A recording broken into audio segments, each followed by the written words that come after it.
Assalamualaikum warahmatullahi wabarakatuh. Salam jumpa lagi dengan saya Samsur Ramli dalam channel pengadaan Samsur Ramli. Kali ini saya berada masih di lokasi Tanjung Binga, di persis di belakang backyardnya Swiss Bell Hotel Tanjung Binga. Jadi hari ini sebenarnya saya pulang, jadi ini memanfaatkan waktu untuk bisa mengambil sebanyak-banyaknya momen. Walaupun saya masih berharap mungkin masih bisa ke sini dalam waktu yang lebih lega, mungkin juga dengan keluarga, karena space-nya luar biasa buat kita bisa hangout, melepaskan diri dari rutinitas dan kelelahan. Dan pemandangannya juga eksotik sekali ya. Ya khas Belitung Timur lah, khas Laskar Pelangi. Yang seperti yang diceritakan oleh Mas Andrea Hirata. Oke, di kesempatan kali ini saya kembali menceritakan. Kalau tadi di vlog yang sebelumnya, yang lain saya bercerita tentang bahwa Peraturan Menteri Dalam Negeri Nomor 77 Tahun 2020 itu mengakui adanya pejabat pembuat komitmen.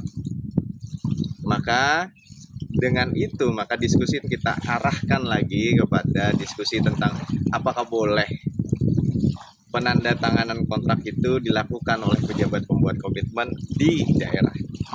Sebelum saya bercerita ke situ, maka saya ingin menceritakan sesuatu gitu ya, antara Peraturan Menteri Dalam Negeri 77 tahun 2020 dan Perpres 12 tahun 2021 dan Perpres 16 tahun 2018 ini, saya sekarang dapat memastikan kedudukan pemikiran saya bahwa antara PMDN, PP 12 dan Perpres 12 ini saling melengkapi.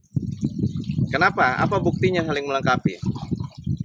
Buktinya, ketika PA-KPA yang bertindak sebagai pejabat pembuat komitmen tadi, PA-KPA bertindak sebagai pejabat pembuat komitmen, maka PA-KPA ini mengendalikan kontrak, menetapkan spesifikasi, menetapkan HPS, menetapkan rancangan kontrak, merencanakan pengadaan.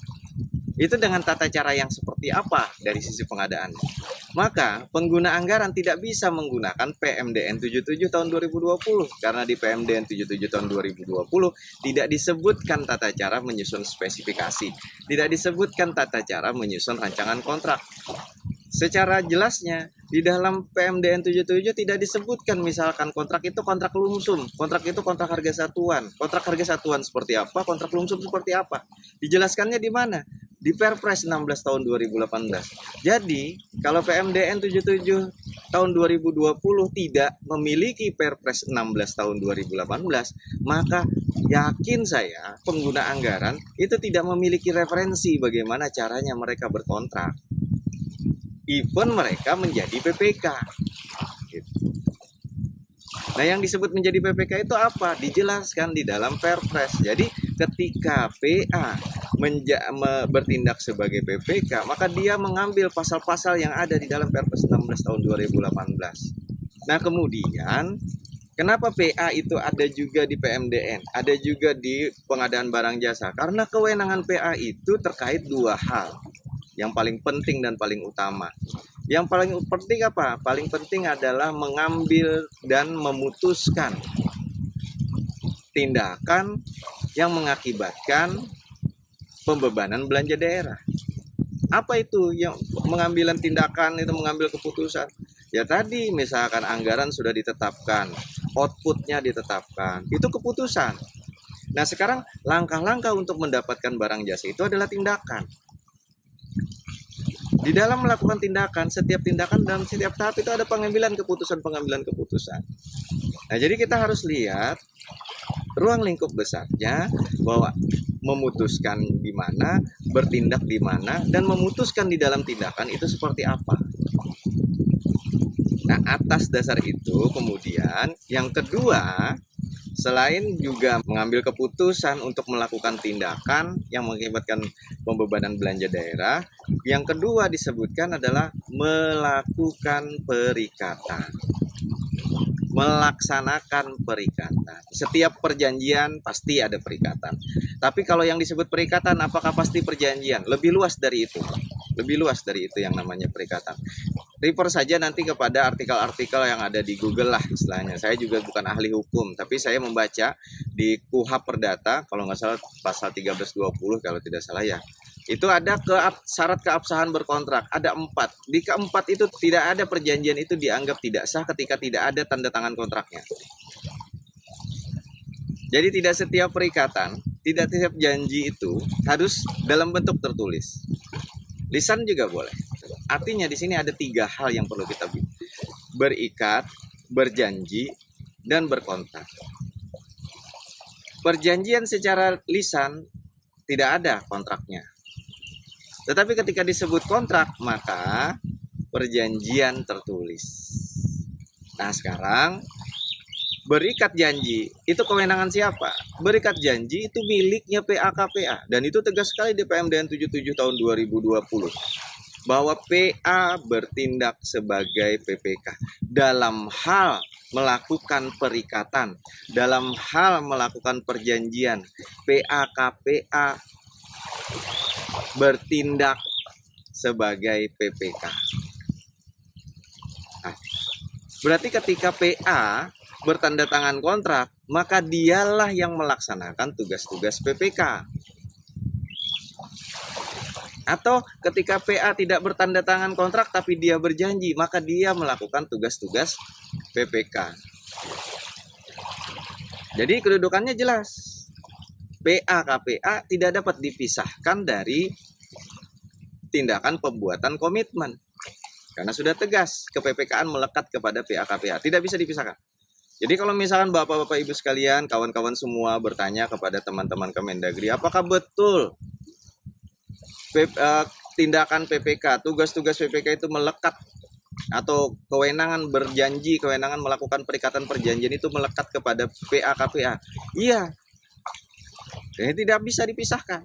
Karena PA adalah pemilik kewenangan perikatan dan perjanjian. Kemudian yang harus kita diskusikan adalah apakah boleh dalam hal tugas-tugas rutin terkait dengan penandatanganan itu dilimpahkan atau ditugaskan kepada orang lain. Di PMDN 77 tahun 2020 tidak ada petunjuk itu. Nah, karena tidak ada petunjuk itu, PA-KPA kemudian boleh merefer kepada Perpres 16 tahun 2018 sebagaimana diubah dengan Perpres 12 tahun 2021. Di pasal 9 dan pasal 10 tegas sekali. PA dapat melimpahkan atau menugaskan PPK untuk melakukan perjanjian. KPA juga seperti itu, dapat melimpahkan kepada PPK untuk melakukan perjanjian. Salah satunya adalah menandatangani kontrak. Yang perlu diingat, ketika PPK bertanda tangan kontrak, itu sifatnya tugas. Dalam Undang-Undang 30 tahun 2014 itu namanya mandatori. Meskipun dia yang bertanda tangan, tetapi dia melakukan tindakan atas nama pengambil keputusan PA-KPA. Jadi jika dibentuk PPK, maka boleh saja PA-KPA menugaskan PPK untuk tanda tangan kontrak. Tapi kalau misalkan dia tidak ditugaskan tanda tangan kontrak, gimana Pak? Padahal sudah dibentuk PPK. Tidak masalah juga, PPK bukan penanda tangan kontrak. PPK adalah penerima pelimpahan untuk melaksanakan tindakan atau keputusan dalam tindakan terkait dengan proses pengadaan barang jasa dari mulai perencanaan sampai dengan serah terima. A sampai P itu jelas sekali. Kalau misalkan ingin juga memastikan, silahkan bersurat dengan LKPP untuk memastikan apakah boleh PPK itu tanda tangan kontrak. Tetapi dari penjelasan saya mudah-mudahan jelas. Ketika dibentuk PPK, maka PA dapat tidak menugaskan PPK tanda tangan kontrak, dapat juga menugaskan PPK tanda tangan kontrak. Kalau tidak ditugaskan sebagai penanda tangan kontrak, maka PPK yang dibentuk itu adalah PPK yang melaksanakan A sampai P di luar tanda tangan kontrak. Jadi tidak setiap PPK adalah penanda tangan kontrak. Tetapi ketika PPK ditugaskan menjadi penanda tangan kontrak oleh PA, maka dia melaksanakan tindakan atas nama pengguna anggaran. Demikian yang bisa saya sampaikan, mudah-mudahan ini menjadi clear dan tidak menjadi berpanjang-panjang lagi, kita segera dapat melaksanakan pengadaan barang jasa secara aman bagi PPK yang sudah ditunjuk dan ditetapkan aman gitu ya. Kemudian juga diperintah untuk tanda tangan kontrak, pastikan saja ada perintahnya. Pastikan ada perintahnya dalam SK atau perintahnya dalam bentuk surat tugas. Kalau tidak ada, jangan tanda tangan kontrak. Saya Samsul Ramli, salam pengadaan. Wassalamualaikum warahmatullahi wabarakatuh.